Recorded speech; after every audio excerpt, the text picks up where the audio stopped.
السلام علیکم ورحمۃ اللہ تعالی وبرکاتہ۔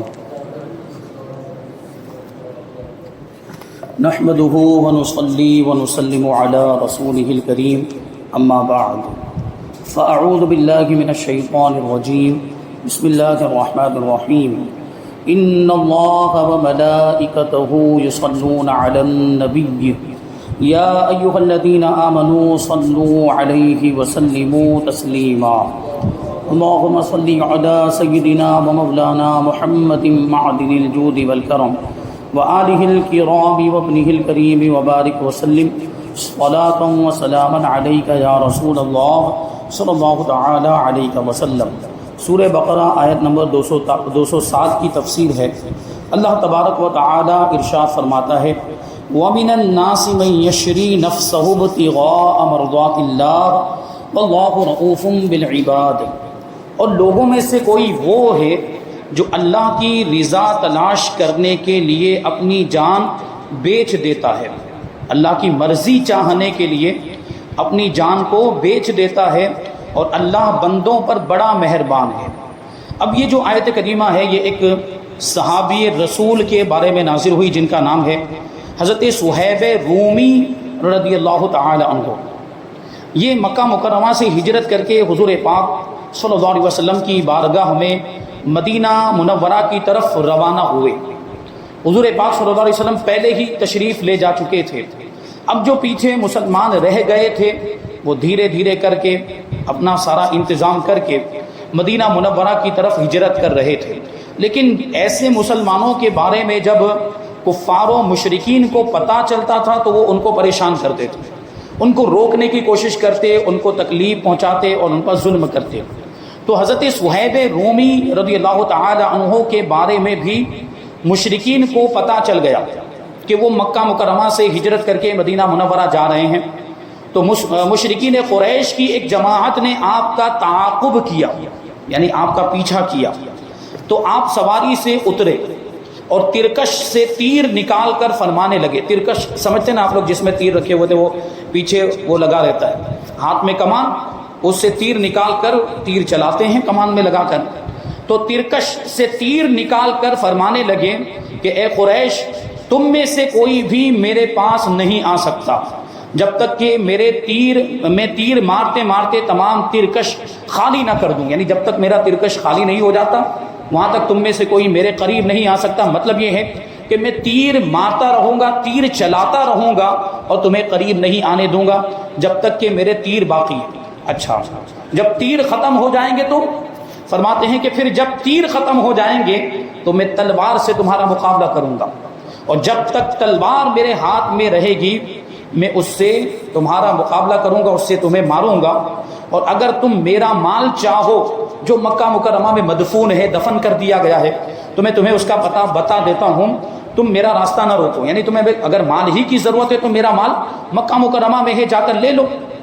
اچھا، جب انہوں نے مال کے بارے میں بات کی اور مال کے بارے میں کفار اور مشرکین کو بتایا کہ میرا مال مکہ مکرمہ میں مدفون ہے، تو وہ تو دنیا دار تھے ہی، دنیا دار مال کے لالچی تھے ہی، تو وہ اس پر راضی ہو گئے، یعنی مال لینے پر راضی ہو گئے۔ اور کیا ہوا، انہوں نے حضرت صہیب رومی رضی اللہ تعالیٰ عنہ نے اپنے مال کا پتہ بتا دیا، اپنا سارا مال اس کے بارے میں ان کو بتا دیا۔ جب آپ حضور انور صلی اللہ علیہ وسلم کی خدمت میں حاضر ہوئے، یعنی کیا ہوا کہ مال کی لالچ میں انہوں نے حضرت صہیب رومی کو چھوڑ دیا۔ لیکن یہاں پہ غور کرنے کی بات ہے کہ حضرت صہیب رومی رضی اللہ تعالیٰ عنہ نے اپنے مال کے ذریعے سے اپنی جان کو چھڑایا، گویا کہ اپنی جان کو وہ تو اللہ کی راہ میں قربان کر ہی چکے تھے، لیکن اس مال کے ذریعے سے ان کی جان بچ گئی۔ تو جب نبی پاک صلی اللہ علیہ وسلم کی بارگاہ میں حاضر ہوئے تو یہ آیت کریمہ نازل ہوئی جس میں یہ فرمایا گیا کہ لوگوں میں کوئی وہ ہے جو اللہ کی رضا کے لیے اپنی جان بیچ دیتا ہے، یعنی اپنی جان کو قربان کرنے کے لیے تیار ہو جاتا ہے، اور اللہ اپنے بندوں پر بڑا مہربان ہے۔ ارشاد فرمایا گیا کہ تمہاری یہ جان اللہ کے رسول نے فرمایا کہ تمہاری یہ جان فروشی بڑی نفع بخش تجارت ہے، کہ تم نے اپنی جان بچانے کے لیے جو اپنا مال قربان کر دیا، اللہ تبارک و تعالیٰ نے اس کو پسند فرمایا۔ یہ تجارت بہت ہی نفع بخش ہے دنیا داری کے اعتبار سے، کاروبار تجارت یا ایک وہ خرید و فروخت کیا جاتا ہے، بزنس کیا جاتا ہے، تو اس میں نفع ہوتا ہے، کبھی نقصان بھی ہو جاتا ہے، لیکن یہ والی جو تجارت ہے یہ اللہ تبارک و تعالیٰ سے تجارت ہے اور یہ نفع بخش تجارت ہے، اس میں نقصان ہو ہی نہیں سکتا۔ یعنی اللہ کی راہ میں اپنا سارا مال انہوں نے قربان کر دیا۔ آنے والی آیت کریمہ بڑی خوبصورت آیت کریمہ ہے، آیت نمبر 208۔ اللہ تبارک و تعالیٰ ارشاد فرماتا ہے، یا ایھا الذین آمنوا ادخلوا فی السلم کافۃ ولا تتبعوا خطوات الشیطان انہ لکم عدو مبین۔ اے ایمان والو، اسلام میں پورے داخل ہو جاؤ اور شیطان کے قدموں پر نہ چلو، یعنی شیطان کے کہے پر نہ چلو، شیطان کے بہکاوے میں نہ آؤ، اس کی پیروی نہ کرو، بے شک وہ تمہارا کھلا ہوا دشمن ہے۔ انسان دشمن سے دور بھاگتا ہے کہ نہیں؟ انسان دشمن کی پیروی کرتا ہے، دشمن کی بات نہیں مانتا، کیونکہ اس کو پتا ہے کہ وہ دشمن ہے، مجھے نقصان ہی پہنچائے گا۔ تو شیطان سے بڑا دشمن ہمارا کون ہو سکتا ہے؟ شیطان تو ہمیں گمراہ کر دینا چاہتا ہے، ہمیں جہنم میں ڈال دینا چاہتا ہے، معاذ اللہ وہ تو سارے انسانوں کو کافر بنا دینا چاہتا ہے۔ تو اس سے بڑا دشمن ہمارا کون ہو سکتا ہے جو ہماری ایمان کی دولت کو چھیننا چاہتا ہے؟ دنیا کی دولت اگر کوئی چھیننے کا ارادہ رکھے تو ہم اسے دشمن سمجھتے ہیں اور اس سے دور بھاگتے ہیں، اسے دور بھگاتے ہیں۔ تو شیطان تو ہمارے ایمان کی دولت چھیننا چاہتا ہے، تو ایمان کی دولت تو سب سے بڑی دولت ہے، تو جو اس کو چھیننے کی کوشش کرے اس سے بڑا دشمن کون ہو سکتا ہے؟ تو اس سے ہمیں دور رہنا چاہیے اور اسے اپنے آپ سے دور بھگانے کی کوشش کرنی چاہیے۔ اور یہ جو فرمایا گیا کہ اسلام میں پورے داخل ہو جاؤ، اس کا مطلب یہ ہے کہ پورے طور پر اسلام پر عمل کرو، شریعت پر عمل کرو، اسلام کے احکام پر عمل کرو، یہ مطلب ہوا۔ اب ہوا کیا تھا کہ اہل کتاب میں سے حضرت عبداللہ ابن سلام رضی اللہ تعالی عنہ اور ان کے ساتھی تاجدار رسالت صلی اللہ علیہ وسلم پر ایمان لانے کے بعد شریعت موسوی کے بعض احکام پر قائم رہے۔ وہ پہلے یہودی تھے، حضرت موسیٰ علیہ السلام کی شریعت کے ماننے والے، حضرت عبداللہ ابن سلام اور ان کے ساتھی۔ اب جب وہ مسلمان ہو گئے تو انہوں نے دیکھا کہ کچھ چیزیں ایسی ہیں جو اسلام کے اندر ضروری نہیں ہیں، فرض نہیں ہے، اور اگر ہم اس پر عمل کرتے ہیں یا کچھ چیزیں ان کو چھوڑ دیتے ہیں تو کیا ہوگا؟ حضرت موسیٰ علیہ السلام کی شریعت پر بھی عمل ہو جائے گا اور شریعت محمدی پر بھی عمل ہو جائے گا۔ یعنی انہوں نے یہ سوچا کہ وہ اپنے اعتبار سے انہوں نے غور و فکر کیا، اجتہاد کیا، اور یہ سوچا ہوگا کہ ہمیں اس طرح کرنے میں زیادہ ثواب ملے گا کہ شریعت محمدیہ پر بھی عمل ہو رہا ہے اور حضرت موسیٰ علیہ السلام کی شریعت پر بھی عمل ہو رہا ہے۔ انہوں نے کیا کیا تھا؟ ہفتے کے دن کی تعظیم، ہفتے کا دن یعنی سنیچر کا دن، کوئی سنیچر کا دن بنی اسرائیل کے لیے قابل تعظیم تھا، اس کو ہفتے کی عید قرار دیا گیا، جیسے ہمارے لیے جمعہ کو ہفتے کی عید قرار دیا گیا، جمعہ کا دن ہمارے لیے قابل تعظیم ہے، تو اسی طرح سے بنی اسرائیل کے لیے ہفتے کا دن یعنی سنیچر کا دن قابل تعظیم تھا۔ تو حضرت عبداللہ ابن سلام اور ان کے ساتھی جمعہ کے دن کی بھی تعظیم کرتے تھے اور سنیچر کے دن کی بھی تعظیم کرتے تھے، اور یہ سوچتے تھے کہ دونوں شریعتوں پر عمل ہو رہا ہے، اور اس روز شکار کرنے سے بچتے تھے، کیونکہ بنی اسرائیل کو سنیچر کے دن شکار کرنے سے منع کیا گیا تھا۔ تو اب ہم اگر ہماری شریعت کے مطابق سنیچر کے دن شکار کرنا کوئی فرض یا واجب بھی نہیں، تو اگر کوئی نہیں بھی کرتا ہے تو کوئی مسئلہ نہیں۔ تو ان لوگوں نے یہ سوچا کہ اگر ہم شکار نہیں کریں گے تو شریعت محمدیہ پر بھی عمل ہو جائے گا اور شریعت موسوی پر بھی عمل ہو جائے گا، اور اونٹ کے دودھ اور گوشت سے بھی پرہیز کرتے تھے، کیونکہ بنی اسرائیل کے لیے اونٹ کا گوشت بھی حرام تھا اور اس کا دودھ بھی حرام تھا، اور یہ خیال کرتے تھے کہ یہ چیزیں تو اسلام میں صرف مباح ہیں، یعنی جائز ہیں، ان کا کرنا کوئی ضروری تو نہیں ہے، جبکہ توریت میں ان سے اجتناب لازم کیا گیا ہے، یعنی ان سے بچنے کا حکم دیا گیا ہے، تو ان کے ترک کرنے میں اسلام کی مخالفت بھی نہیں ہے اور شریعت موسوی پر عمل بھی ہو جا رہا ہے۔ تو اس پر یہ آیت کریمہ نازل ہوئی اور ارشاد فرمایا گیا کہ اسلام کے احکام کا پورا اتباع کرو، یعنی توریت کے احکام منسوخ ہو چکے ہیں، ان کی طرف توجہ نہ دو۔ حضرت موسیٰ علیہ السلام کی شریعت بھی منسوخ ہو چکی، بلکہ سارے انبیاء کرام جو حضور پاک صلی اللہ علیہ وسلم سے پہلے تشریف لائے تھے، ان سارے انبیاء کرام کی شریعت جو ہے وہ منسوخ ہو چکی ہے۔ اب ایک ہی شریعت پہ ہے جس پر عمل کرنا لازم ہے، وہ شریعت محمدیہ ہے، قیامت تک یہی شریعت باقی رہے گی اور اسی پر عمل کرنا نجات کا ذریعہ ہے۔ یہاں پر وہی حکم دیا گیا کہ شریعت محمدیہ پر پورے طور پر عمل کرو اور حضرت موسیٰ علیہ السلام کی شریعت کو چھوڑ دو. ہاں کچھ احکام ایسے ہیں جو اگلی شریعتوں میں بھی تھے اور ہماری شریعت میں بھی باقی رکھے گئے، تو ان پر عمل کرنا ہے، لیکن ان پر بھی عمل کس نیت سے ہونا چاہیے؟ شریعت محمدیہ پر عمل کرنے کی نیت سے ہونا چاہیے. اس میں بھی اگر نیت بدل گئی کہ یہ حکم سیم ہے جو حضرت موسیٰ علیہ السلام کی شریعت میں تھا یا حضرت عیسیٰ علیہ السلام کی شریعت میں تھا، تو حضرت موسیٰ کی شریعت پر عمل کرنے کی نیت سے یا حضرت عیسیٰ کی شریعت پر عمل کرنے کی نیت سے کوئی وہ عمل اختیار کرے گا یا وہ کام کرے گا، تو پھر وہ اسی میں داخل ہو جائے گا. جو حکم یہاں پر آیا وہ عمل اگر سیم ہے، ہماری شریعت میں بھی باقی رکھا گیا ہے، تو ہمیں اپنی شریعت پر عمل کرنے کی نیت سے ہی اس کو اختیار کرنا چاہیے. یاد رکھیں کہ داڑھی منڈوانا، دیکھیں یہاں پر کیا فرمایا گیا، اس پہ غور کریں آپ. اللہ تبارک و تعالیٰ کیا فرماتا ہے کہ اسلام میں پورے داخل ہو جاؤ، یعنی پورے طور پر اسلام پر عمل کرو، اسلامی احکام پر عمل کرو، شریعت محمدیہ پر عمل کرو. اب ہمیں غور کرنا ہے کہ کیا ہم پورے طور پر شریعت محمدیہ پر عمل کر رہے ہیں؟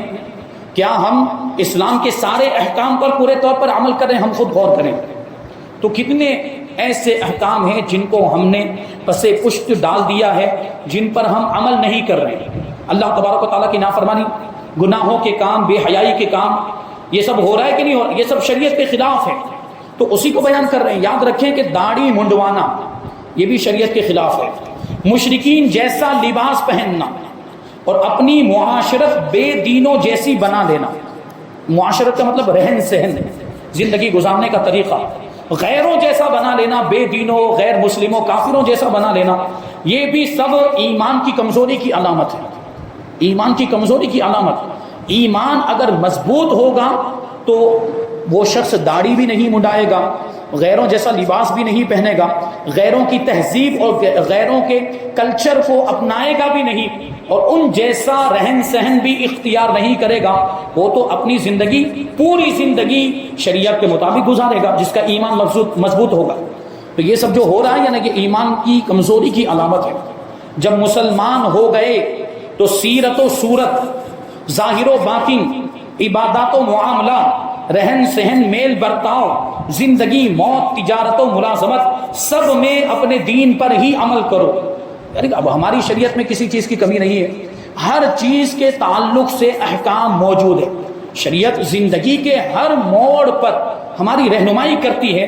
ہم علماء سے پوچھیں تو صحیح کہ ہم یہ جو کام کر رہے ہیں یہ ہمیں کرنا چاہیے کہ نہیں کرنا چاہیے، شریعت کے مطابق ہے کہ شریعت کے خلاف ہے، تو آپ کو رہنمائی ملے گی. شریعت میں ہر چیز کا حکم موجود ہے، شریعت میں ہر چیز کے تعلق سے رہنمائی موجود ہے، بس عمل کرنے کا جذبہ ہونا چاہیے. تو ہم پوری زندگی شریعت کے مطابق گزار سکتے ہیں، اور گزاریں گے تو یہ کامیابی کی دلیل ہے. یہ ہمارے مسلمان ہونے کا تقاضا ہے کہ ہم اپنی پوری زندگی شریعت کے مطابق گزاریں. نیز یہ بھی معلوم ہوا کہ مسلمان کا دوسرے مذاہب یا دوسرے دین والوں کی رعایت کرنا شیطانی دھوکے میں آنا ہے. شیطان دھوکہ دیتا ہے، دوسروں کی رعایت کرتے ہیں، دوسروں کا لحاظ کرتے ہیں، اور دوسروں کا لحاظ کرتے ہوئے اپنے مذہب کی بہت ساری چیزیں چھوڑ دیتے ہیں لوگ. ایسا بھی ہوتا ہے. اونٹ کا گوشت کھانا اسلام میں فرض نہیں، مگر یہودیت کی رعایت کرنے کے لیے نہ کھانا بڑا سخت جرم ہے، کیونکہ یہ شریعت محمدیہ کو چھوڑنا ہو گیا. کافروں کو راضی کرنے کے لیے گائے کی قربانی بند کر دینا بھی اسی میں داخل ہے. یوں ہی کسی جگہ اذان بند کرنا یا اذان آہستہ آواز سے دینا سب اسی میں داخل ہے. یہ کافروں کی رعایت میں ہوتا ہے. یہ بات یاد رکھیں کہ گائے کی قربانی اسلام میں جائز ہے، اسلام نے اس کو جائز قرار دیا ہے. اب کافروں کی رعایت کرتے ہوئے کہ ان کو برا لگتا ہے، غیر مسلموں کی ماتا ہے، اس لیے ہم اس کی قربانی نہیں کریں گے. ایسا نہیں کرنا چاہیے. اگر آپ قربانی نہیں کر رہے ہیں، اس کی جگہ پر بھینس کی قربانی کر رہے ہیں یا بکرے کی قربانی کر رہے ہیں، لیکن اس میں یہ سوچ اگر آ گئی کہ ہم گائے کی قربانی اس لیے چھوڑ رہے ہیں کہ اس سے غیر مسلموں کو برا لگتا ہے، تو یہ اسلام کے خلاف تصور ہے، بہت بری بات ہے، بہت بڑا جرم ہے. ہاں اگر گائے کی قربانی اس وجہ سے چھوڑ رہے ہیں کہ قانون بنا ہوا ہے، اور اگر ہم اس قانون پر عمل نہیں کریں گے یا گائے کی قربانی کریں گے تو ہمیں سزا ہو سکتی ہے، ہمیں جیل میں ڈال دیا جائے گا، ہم پر جرمانہ عائد کر دیا جائے گا. تو اس جرمانے سے بچنے کے لیے، اس سزا سے بچنے کے لیے، اور قانون پر عمل نہ کرنے کی وجہ سے جو ان کی طرف سے کارروائی ہوگی، اس کارروائی سے بچنے کے لیے اگر آپ چھوڑ رہے ہیں تو اس کی اجازت ہے کہ یہ اپنے آپ کو تکلیف سے بچانا ہوا، اس کی اجازت ہے. لیکن کافروں کی رعایت کرتے ہوئے گائے کی قربانی چھوڑ رہے ہیں، یہ غلط بات ہے. اس کی ہرگز اجازت نہیں ہے. بہت سے لوگ ایسا کر رہے ہیں، بہت سے لوگ. وہ گائے تو گائے ہیں، دوسرے جانوروں کی قربانی پر بھی وہ اس طرح کی باتیں کرتے ہیں لوگ، جانور کو، ایک جاندار کو ذبح کرتے ہیں وغیرہ. اس پر ابھی گفتگو کریں تو لمبی بات ہو جائے گی. لیکن اس طرح کے بزدل لوگ بھی موجود ہیں. تو بہرحال کافروں کی رعایت میں ہمیں اسلام کا کوئی بھی عمل چھوڑنا نہیں چاہیے. اسی طرح جو اذان ہے یہ بھی شعائر اسلام میں سے ہے، اسلام کی نشانیوں میں سے. ابھی جیسے کہ ان کی طرف سے آواز اٹھی کہ ہمیں اذان کی وجہ سے ڈسٹرب ہوتا ہے تو اذان کو بند کر دیا جائے، اذان وہ مائک میں نہ دی جائے، مائک کے بغیر دی جائے. تو کچھ بزدل قسم کے لوگ تھے، انہوں نے بند بھی کر دیا مائک. ابھی وہ کورٹ کا فیصلہ بھی نہیں آیا اور پہلے سے بند کر کے بیٹھے ہوئے ہیں، وہ اذان کو بند کر دیا.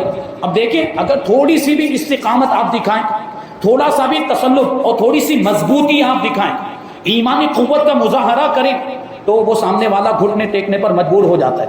بہرحال کورٹ کی جانب سے یہ فیصلہ آیا کہ 2 منٹ کی اذان سے کوئی دھونی پردوشن نہیں ہوتا ہے. 2 منٹ کی اذان کی وجہ سے کسی کو کوئی ڈسٹرب نہیں ہوتا.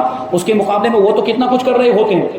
ابھی وہ دیکھا ہے آپ نے اذان کے مقابلے میں صبح و شام ان کا جو چلتا ہے تو وہ تو کتنی دیر تک چلتا ہے. ہماری اذان تو 2-3 منٹ تک چلتی ہے. تو کورٹ نے فیصلہ کر دیا، سپریم کورٹ نے فیصلہ کر دیا ہے کہ 2 منٹ کی اذان سے کچھ نہیں ہوتا. تو ہم نے تھوڑا صبر کیا ہوتا، سپریم کورٹ کے فیصلے کا انتظار کیا ہوتا اور ایمان کی مضبوطی دکھائی ہوتی تو وہ بند نہیں کرنی پڑتی. وہ ایمان کی کمزوری کی علامت ہے. وہ انہوں نے کہا، انہوں نے آواز اٹھائی تو بس بند کر دیا ان کو خوش کرنے کے لیے. ایسا نہیں ہونا چاہیے. ہمارے اسلام کے جو شعائر ہیں ان پر تو یہ پابندی لگانے کی کوششیں کریں گے، لیکن اس کا یہ مطلب نہیں کہ ہم اس کو بند کر کے بیٹھ جائیں. ہمیں اسے جاری رکھنا ہے. جس دن یہ ہم سب چھوڑ دیں گے نا، اس دن پھر سمجھ لیجئے کہ قیامت آ جائے گی. تو یہ جو آیت کریمہ ہے اس سے ہمیں یہی پتہ چلتا ہے کہ ہمیں خود بھی اسلام کے احکام پر عمل کرنا ہے اور اسلام کی جو چیزیں ہیں، اسلام کے جو شعائر ہیں، اسلام کی جو علامتیں ہیں، ان کو زندہ بھی رکھنا ہے اور کیسے اپنے عمل کے ذریعے زندہ رکھنا ہے. تو یہ بات ذہن میں رکھیں. آنے والی آیت کریمہ آیت نمبر 209 میں اللہ تبارک و تعالی ارشاد فرماتا ہے فَإِن زَلَلْتُم مِّن بَعْدِ مَا جَاءَتْكُمُ الْبَيِّنَاتُ فَاعْلَمُوا أَنَّ اللَّهَ عَزِيزٌ حَكِيمٌ. اور اگر تم اپنے پاس روشن دلائل آ جانے کے بعد بھی لغزش کھا جاؤ تو جان لو کہ اللہ زبردست حکمت والا ہے. دلیلیں آ چکی. قرآن یہ سراپا دلیل ہے حضور پاک صلی اللہ علیہ وسلم کے حق ہونے کی اور اسلام کے حق ہونے کی، اللہ تبارک و تعالیٰ کے رب ہونے کی، اللہ کے سوا کسی اور کے رب نہ ہونے کی. قرآن پاک بھی دلیل، نبی پاک صلی اللہ علیہ وسلم کے معجزات بھی دلیل ہے، حضور کی حدیثیں بھی دلیل ہے. تو دلائل کثرت کے ساتھ ہمارے پاس آ چکے ہیں. اب اگر کوئی سیکھتا نہیں، کسی کے پاس علم نہیں، تو اس میں اس کا قصور ہے. قرآن نہیں پڑھ رہا ہے، قرآن نہیں آتا، حدیثیں نہیں آتی ہیں، وہ دلائل کے بارے میں نہیں جان پایا ہے تو یہ اس کا قصور ہے. ورنہ دلائل تو موجود ہیں، اللہ تبارک و تعالیٰ کی طرف سے تو آ چکے ہیں. تو روشن دلائل آ جانے کے بعد بھی اگر کوئی لغزش کھاتا ہے یعنی اسلام سے پھر جاتا ہے اور اسلام پر عمل نہیں کرتا ہے تو اللہ فرماتا ہے اللہ زبردست حکمت والا ہے. زبردست بھی ہے یعنی سزا بھی دیتا ہے، حکمت والا بھی ہے. اس کا کوئی کام حکمت سے خالی نہیں ہوتا. کہ اگر بندوں کو یہاں دیکھیں آیا کیا ہے، آیت کریمہ پہ غور کرنے کی ضرورت ہے کہ پہلے آیا عزیز. عزیز کا معنی ہوتا غلبے والا. پھر دوسرے نمبر پر ہے حکیم، حکمت والا. مطلب کیا ہوا کہ اگر اپنے بندوں کو وہ سزا بھی دیتا ہے نا تو اس میں بھی اس کی حکمت ہے، اس میں بھی اس کی حکمت ہے. یہ بھی انصاف ہے، یہ بھی عدل ہے. کیونکہ جو مجرم ہوتا ہے اس کو سزا دی جاتی ہے اور مجرم کو جہاں سزا دی جاتی ہے تو اس کو کوئی ظلم نہیں کہتا، وہ ظلم ہوتا بھی نہیں ہے بلکہ وہ انصاف ہوتا ہے. کیونکہ مجرم کو سزا نہ دی جائے تو اس کا جرم اور پھیلتا ہے. اس کے جرم پر پابندی لگانے کے لیے، اس کے جرم کو روکنے کے لیے مجرم کو سزا دی جاتی ہے اور اس کو عذاب میں مبتلا کیا جاتا ہے. تو یہ پروردگار کا کلام ہے. اس سے ہمیں یہ بات معلوم ہوئی. اس سے مراد یہ ہے کہ واضح دلیلوں کے باوجود اسلام میں پورے داخل ہونے سے دور ہو اور اسلام کی راہ کے خلاف روش اختیار کرو تو یہ تمہارا سخت جرم ہے. علم کے باوجود بے عملی جہالت ہے. علم ہونے کے باوجود اگر شریعت پر کوئی عمل نہیں کر رہا ہے وہ ڈبل مجرم ہے. ڈبل مجرم ہے کہ علم ہے پھر بھی عمل نہیں کر رہا ہے. اچھا مختلف اعتبار سے اگر ایک آدمی جاہل ہے، علم نہیں ہے تو وہ بھی ڈبل قصوروار ہے کیونکہ علم حاصل کیوں نہیں کیا اور علم نہ ہونے کی وجہ سے اب غلط کام کر رہا ہے تو وہ بھی ڈبل مجرم ہے. اور جو علم ہونے کے باوجود جرم کر رہا ہے، گناہ کے کام کر رہا ہے، وہ بھی ڈبل مجرم ہے. اس اعتبار سے کہ علم ہے اس کے باوجود عمل نہیں کرتا ہے. علم والوں کو تو اور زیادہ عمل کرنا چاہیے، ان کے پاس تو معلومات ہیں.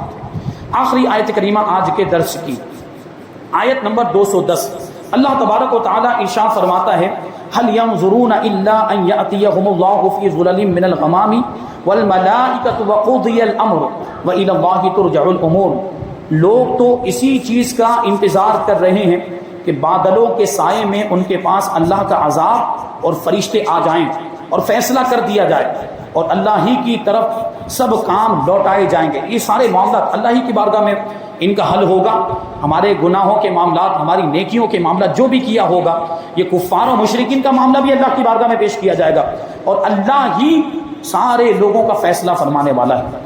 تو فرمایا جا رہا ہے کہ دین اسلام چھوڑنے اور شیطان کی فرما برداری کرنے والے کس چیز کا انتظار کر رہے ہیں، یعنی کفار و مشرکین کس چیز کا انتظار کر رہے ہیں؟